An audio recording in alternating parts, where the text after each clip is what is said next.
Montel pour ce Saint-Étienne-Nice. Il est en compagnie de l'entraîneur Christophe Galtier qui a redonné vie au Verts de Saint-Étienne. Salut Patrick.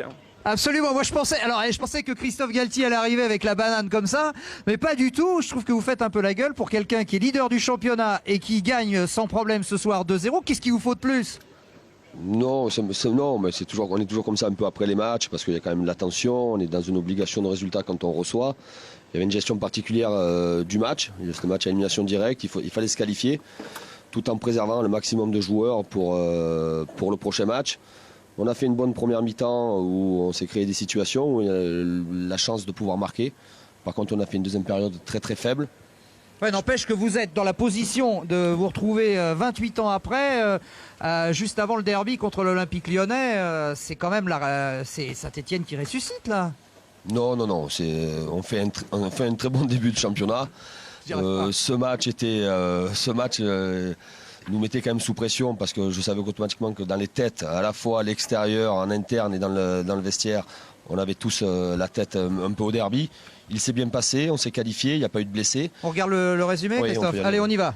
On y va avec Christophe Galtier, les highlights, comme disent nos amis anglo-saxons, les moments forts de cette période. Avec une équipe de Saint-Étienne qui est bien rentrée tout de suite dans la partie, manifestement. Les Verts avaient faim de ballon, là, avec ce remarquable caviar de Bergesio, cette frappe limpide de Landrin. Franchement, il n'y a rien à dire, là. Oui, c'est une action qui est bien développée. Gonza, Bergesio qui revient de blessure, qui n'avait pas joué depuis un certain moment. Christophe qui ces derniers temps avait peu de temps de jeu. Je suis très content pour eux, ça nous permet d'ouvrir le score, mais voilà, ça remet des garçons dans le bain, à la fois Christophe et Gonza. C'est bien quand il n'y a pas ceux qui ont l'habitude de jouer. Oui, justement, Dimitri Payet qui n'était pas là parce qu'il s'est blessé à l'entraînement. Est-ce que c'est une blessure sérieuse ou c'est sans conséquence pour les jours à venir? Non, c'est une vraie blessure. Il est victime. Voilà, mais ça, là, par contre, ça vous aimez pas du tout, ça? Non, j'aime pas du tout parce que c'est du relâchement et qu'on n'a pas le droit de bafouer tous les efforts que l'on fait pour mener au score. Voilà, c'était un peu un manque de déconcentration et peut-être. Ça peut coûter très cher. Hein. Ça peut coûter très cher, tout à fait. Alors donc Nice du coup qui s'enhardit un petit peu là, une bonne frappe de Traoré, mais bon Jérémy Janot c'est quand même l'assurance tout risque. Hein. Oui, mais même si j'aime pas quand il est sollicité.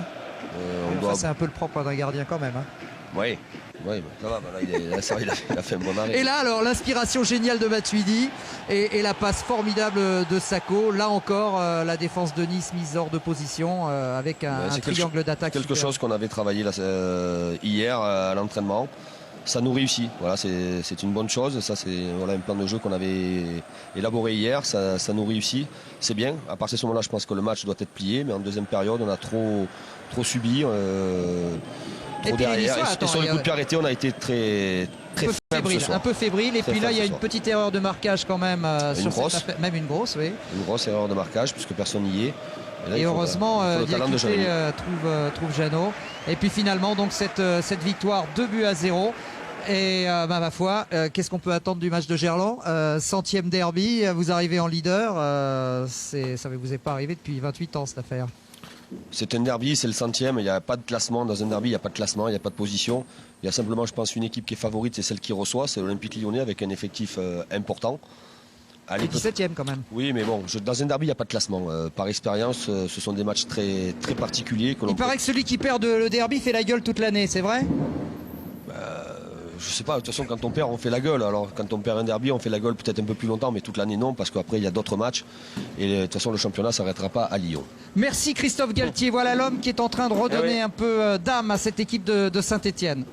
Merci Patrick. Et c'est vrai que les Galtier entraîneurs, ça marche bien. Hein. Donc Christophe à Saint-Étienne est